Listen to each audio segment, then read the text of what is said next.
किसान साथियों, आज की वीडियो में हम पान कंपनी की कुछ धान की किस्में बताएंगे। पान कंपनी भी धान की वैरायटियाँ तैयार करती है जो पान सीड्स के नाम से आती हैं। तो चलिए इनके बारे में ज़्यादा जानकारी आपको देते हैं और वीडियो को पूरा देखिएगा। बहुत ही अच्छी अच्छी किस्मों के बारे में आपको जानकारी मिलने वाली है। कुछ भी आपके मन में सवाल या सुझाव हो तो आप कमेंट कर सकते हैं। तो यहाँ पे 6-7 किस्में हैं जिनके बारे में हम जानकारी आपको प्रदान करेंगे, तो पूरा वीडियो देखिएगा। चलिए ज़्यादा टाइम आपका हम नहीं लेते हैं, जानते हैं पहली किस्म के बारे में। अब यहाँ पे पहले नंबर पे हमने जो वैरायटी रखा हुआ है उसका नाम है पान 2430। धान की यह वैरायटी एक कम दिन में तैयार होने वाली उन्नतशील हाइब्रिड धान की वैरायटी है। तो इसके बारे में जानने से पहले हम आपको एक जानकारी और दे दें। आपने अगर अभी तक धान की नर्सरी डाल दी है तो हमें कमेंट के माध्यम से आप यह बताएं कि आपने कौन सी धान की वैरायटी इस साल लगाई हुई है। और अगर आप किसी दूसरी किस्म के ऊपर, किसी दूसरी कंपनी की वैरायटी के ऊपर वीडियो देखना चाहते हैं या फिर कोई भी दूसरे विषय के ऊपर वीडियो देखना चाहते हैं तो आप कमेंट करिए, उसके ऊपर बहुत जल्द वीडियो आ जाएगी। तो चलिए ये जो वैरायटी है पान 2430, इसके बारे में जानते हैं। जैसा कि मैंने बताया कम दिन में तैयार होती है, तो 105 से 110 दिन में ये जो वैरायटी है ये पक्के तैयार हो जाती है। पौधे मध्यम ऊंचाई के होते हैं, लगभग 110 से 115 सेंटीमीटर जो पौधे हैं उनकी ऊंचाई चली जाती है। अगर हम बालियों की लंबाई के बारे में जानें तो लगभग जो लंबाई होती है 28 से 30 सेंटीमीटर के आसपास चली जाती है। अगर हम दाने के प्रकार के बारे में जानें तो लंबा मोटा इसका अनाज होता है, वज़नदार इसके दाने होते हैं और बीमारी के प्रति अच्छी सहनशील ये वैरायटी है। इस वैरायटी में ब्लास्ट के प्रति सहनशीलता पाई जाती है और बीएलबी की प्रति सहनशीलता पाई जाती है, यानी झुलसा और झोंका जो कि धान की घातक बीमारियां होती हैं उनके प्रति इसमें अच्छी सहनशीलता पाई जाती है। तो इसमें बीएलबी और ब्लास्ट नहीं लगने वाला है। अच्छा उत्पादन भी ये वैरायटी आपको देने वाली है, 30 कुंटल के आसपास यह उत्पादन आपको दे सकती है। तो इसका भी आप चुनाव कर सकते हैं। अच्छी वैरायटी है, पान की वैरायटी है। आप इसका भी, जो किसान साथी पहले पान वाली कोई भी वैरायटी लगा चुके हैं वो भी कमेंट के माध्यम से बताइएगा कि हाँ आपने वैरायटी कौन सी लगाई हुई थी और कितना उत्पादन कौन सी वैरायटी ने दिया हुआ था। चलिए वीडियो में हम आगे बढ़ते हैं, जानते हैं नंबर 2 वाली वैरायटी। नंबर 2 पे हमने रखा है, उस वैरायटी का नाम है पान 2423। ये धान की वैरायटी बीमारी के प्रति बहुत ही अच्छी सहनशील है, अच्छी वैरायटी है। ये वैरायटी भी अगर आप खरीफ के सीज़न में लगाते हैं, इसकी आप सीज़न में मतलब साल में 2 बार खेती कर सकते हैं। खरीफ और रबी दोनों सीज़न में लगाया जा सकता है। अगर आप खरीफ के मौसम में यानी इस टाइम पे लगाएंगे तो लगभग 115 से 120 दिन में तैयार होगी और रबी के मौसम में 115 से 135 दिन में ये वैरायटी पक्के तैयार हो जाएगी। पौधे की हाइट लगभग 110 से 115 सेंटीमीटर के आसपास चली जाती है और बालियों की लंबाई 26 से 30 सेंटीमीटर के आसपास चली जाती है। लंबा मोटा इसका अनाज होता है, गिरने के प्रति ये वैरायटी सहनशील है, वज़न इसका ज़्यादा होता है। पोहा बनाने के लिए भी ये वैरायटी अच्छी मानी जाती है। तना छेदक के प्रति इसमें सहनशीलता पाई जाती है और पत्ती लपेटक कीट के प्रति इसमें सहनशीलता पाई जाती है। शीथ ब्लाइट के प्रति इसमें प्रतिरोधी क्षमता पाई जाती है और बीएलबी के प्रति मध्यम प्रतिरोधी क्षमता इसमें पाई जाती है, यानी बीमारियों के प्रति बहुत ही अच्छी सहनशील वैरायटी है। और 30 कुंटल के आसपास ये वैरायटी भी आपको उत्पादन दे सकती है। तो आप इसका भी चुनाव कर सकते हैं। पान 2423 भी एक हाइब्रिड धान की अच्छी वैरायटी है। बात करते हैं नंबर 3 वाली वैरायटी के बारे में। नंबर 3 पे जो हमने वैरायटी रखी हुई है उसका नाम है रिगो पान 2499।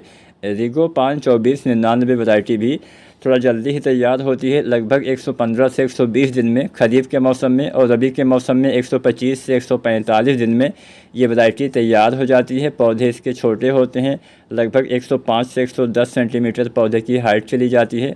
बालियाँ इसकी 22 से 24 सेंटीमीटर लंबी रहती हैं। दाना इसका लंबा मोटा होता है और ये वैरायटी गिरती नहीं है और इसके दाने टूटते नहीं हैं। दाने इसमें मतलब खड़े चावल की रिकवरी अच्छी होती है, पकाने पे अच्छी गुणवत्ता आपको मिल जाती है। मोटा दाना होता है, दाने का अच्छा वज़न देखने को मिल जाता है। पोहा बनाने के लिए वैरायटी भी काफ़ी अच्छी है। इसकी आप सीधी बिजाई भी कर सकते हैं और दाने का भराव अच्छे से होता है। तो इसका भी आप चुनाव कर सकते हैं। Stem borer, leaf folder, BLB की प्रतिरोधी क्षमता पाई जाती है और ब्लास्ट के प्रति मध्यम प्रतिरोधी क्षमता पाई जाती है।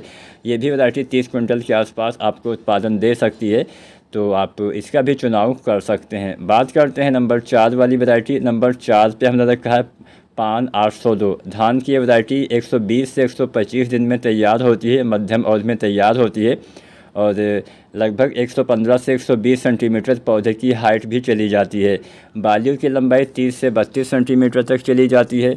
इसका दाना अतिरिक्त लंबा और पतला होता है। तो अगर आप लंबे और पतले अनाज की वैरायटी लगाना चाहते हैं, चावल की वैरायटी लगाना चाहते हैं तो आप इसका चुनाव कर सकते हैं। इसमें तना छेदक, पत्ती लपेटक कीट के प्रति सहनशीलता पाई जाती है और फंगस जनित बीमारियों के प्रति भी इसमें सहनशीलता पाई जाती है। तो आप इसका भी चुनाव कर सकते हैं। अच्छी वैरायटी है, लंबे पतले चावल की वैरायटी है और बढ़िया उत्पादन है भी, 30 कुंटल के आसपास उत्पादन आपको दे सकती है।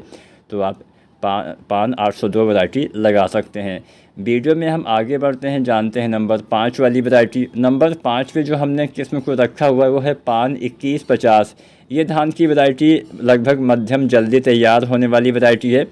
लगभग 118 से 123 दिन में ये वैरायटी, मोटी मोटी 120-125 दिन आप मान सकते हैं, क्योंकि पकने का जो समय होता है ये क्षेत्र के हिसाब से भिन्न भी हो सकता है। पानी देने के तरीके के आधार पे, मौसम के आधार पे, जलवायु, मिट्टी, तमाम चीज़ें मैटर करती हैं। तो औसतन समय 118 से 123 दिन इसका बताया गया है। 2-4 दिन, 1 सप्ताह आगे पीछे भी समय हो सकता है। पौधे की हाइट जो होती है 115 से 120 सेंटीमीटर के आसपास चली जाती है। बालियों की लंबाई लगभग 26 से 27 सेंटीमीटर के आसपास चली जाती है। लंबा पतला इसका भी अनाज होता है। ये वैरायटी भी बीमारियों के प्रति बहुत ही अच्छी सहनशील वैरायटी है। जल्दी इसमें बीमारियां नहीं आने वाली है। तो इसका भी चुनाव किसान साथी कर सकते हैं। पान 2150 भी अच्छी वैरायटी है। एक मध्यम जल्दी तैयार होती है। पौधे 115 से 120 सेंटीमीटर चले जाते हैं। लंबा पतला अनाज होता है। इसमें BLB की प्रतिरोधी क्षमता पाई जाती है और ब्लास्ट की भी प्रतिरोधी क्षमता पाई जाती है। और इसके अलावा यानी इसमें झुलसा झोंका की प्रतिरोधी क्षमता पाई जाती है और BPH के प्रति भी प्रतिरोधी क्षमता पाई जाती है। BPH एक कीट होता है जिसको हम भूरा तेला के नाम से जानते हैं और ये जो वैरायटी है ब्राउन प्लांट हापर के नाम से जानते हैं। और ये जो वैरायटी है इसमें ये बीमारी, ये जो कीट है, इसका अटैक आसानी से नहीं होने वाला है। तो अगर आप लंबे पतले चावल की वैरायटी लगाने वाले हैं तो पान 2150 आप लगा सकते हैं। हाइब्रिड धान की एक जल्दी तैयार होने वाली वैरायटी है। अब बात करते हैं किसान साथियों नंबर 6 वाली वैरायटी के बारे में। अब नंबर 6 पे जो हमने वैरायटी का चुनाव किया हुआ है, ये वैरायटी है पान 2145। हाइब्रिड धान की वैरायटी है, बहुत ही बढ़िया उत्पादन देती है और ये वैरायटी भी मध्यम अवधि के आसपास के समय में तैयार होती है। 128 से 133 दिन का समय बताया गया है। तो मोटी मोटा आप मान के चलिए 130-135 दिन में ये वैरायटी भी तैयार हो जाएगी। पौधे की हाइट 115 से 120 सेंटीमीटर के आसपास चली जाती है और जो बालियों की लंबाई है 26 से 27 सेंटीमीटर के आसपास चली जाती है। लंबा पतला इसका अनाज होता है और बीमारी के प्रति ये वैरायटी भी बहुत सहनशील है। इसमें भी BLB यानी बैक्टीरियल लीफ ब्लाइट की प्रतिरोधी क्षमता पाई जाती है और इसमें ब्लास्ट की भी प्रतिरोधी क्षमता पाई जाती है और BPH के प्रति भी इसमें प्रतिरोधी क्षमता पाई जाती है। तो यानी धान की जो मुख्यतः सबसे घातक रोग या कीट आप बोल सकते हैं, BLB और ब्लास्ट काफ़ी ख़तरनाक रोग है। BPH एक ऐसा कीट है जो काफ़ी नुकसान पहुंचा सकता है। तो इनकी प्रतिरोधी क्षमता इस वैरायटी में, पान की 2145 वैरायटी में पाई जाती है। उत्पादन ये वैरायटी भी 30-35 कुंटल आपको दे सकती है। तो इसका भी आप चुनाव कर सकते हैं। अच्छी वैरायटी है और बढ़िया उत्पादन देने की क्षमता ये वैरायटी भी रखती है। अब जानते हैं अंतिम वैरायटी नंबर 7 वाली वैरायटी के बारे में। तो यहाँ पे जो हमने अंतिम वैरायटी रखा हुआ है पान 2140। ये जो धान की वैरायटी है ये भी लगभग 128 से 133 दिन में पक के तैयार होने वाली, यानी मध्यम अवधि के आसपास के समय में पक के तैयार होने वाली हाइब्रिड धान की एक उन्नतशील वैरायटी है और लगभग 120 से 125 सेंटीमीटर पौधे की हाइट चली जाती है। यानी पौधे थोड़ा सा लंबे होते हैं और जो बालियों की लंबाई है 26 से 27 सेंटीमीटर के आसपास चली जाती है। लंबा पतला इसका भी अनाज होता है और बीमारी के प्रति इसमें भी सहनशील है। तो अगर आप लंबे पतले चावल यानी धान की वैरायटी लगाने वाले हैं तो पान 2140 आप चुन सकते हैं। इसमें भी BLB की प्रतिरोधी क्षमता पाई जाती है, ब्लास्ट की प्रतिरोधी क्षमता पाई जाती है। इसके अलावा जो ब्राउन प्लांट हापर है, BPH है, इसकी भी प्रतिरोधी क्षमता पाई जाती है। इसके प्रति भी सहनशीलता पाई जाती है। तो आप पान 2140 का चयन कर सकते हैं। हाइब्रिड धान की एक अच्छी वैरायटी है। तो यहाँ पे हमने किसान साथियों 7 किस्में आपको बताई हैं। ये सातों किस्में अच्छी हैं, अच्छा उत्पादन आपको किसान साथियों दे सकती हैं। यहाँ पे हमने जो 7 किस्में बताई, पहली वैरायटी पान 24-30 बताई, अच्छी वैरायटी है, जल्दी तैयार होती है। दूसरी वैरायटी हमने बताई पान 24-23 जो कि ये भी थोड़ा सा जल्दी तैयार होती है। तीसरी वैरायटी है रीगो पान 2499, ये भी अच्छी वैरायटी है, जल्दी तैयार होने वाली वैरायटी है। लगभग सारी वैरायटियाँ जल्दी ही तैयार होने की क्षमता रखती हैं। और चौथी वैरायटी पान 802 बताया, ये भी जल्दी तैयार होती है। पांचवी वैरायटी पान 2150, ये भी थोड़ा सा मध्यम औत की वैरायटी है। और छठवीं वैरायटी पान 2145 हमने बताई, ये भी मध्यम औत की वैरायटी है। और सातवीं वैरायटी पान 2140 बताई, जो कि एक मध्यम औत में तैयार होने वाली वैरायटी है। तो ये सातों किस्में अच्छी किस्में हैं, जो भी आपको पसंद हो आप लगा सकते हैं। अगर आप चाहते हैं कि हम इसी तरह से किसी दूसरी कंपनी की किसी दूसरी वैरायटी के बारे में आपको जानकारी दें, तो आप उस वैरायटी का नाम आप शेयर कर सकते हैं, कमेंट के माध्यम से बता सकते हैं, उसके ऊपर वीडियो आपको देखने को मिल जाएगी। अगर आपने भी पान की कोई भी वैरायटी अभी तक लगाई हुई थी तो हमें कमेंट के माध्यम से आप बताएं कि हाँ कौन सी वैरायटी लगाई हुई थी और उस वैरायटी ने कितना उत्पादन दिया हुआ था। उम्मीद करते हैं आज की वीडियो आपको अच्छी लगी होगी। वीडियो अच्छी लगी है तो आप वीडियो को लाइक कर सकते हैं और अपने किसान साथी के साथ वीडियो आप शेयर कर सकते हैं। और चैनल सब्सक्राइब नहीं किया है तो SRJ खेती चैनल को आप सब्सक्राइब भी ज़रूर करें। धन्यवाद।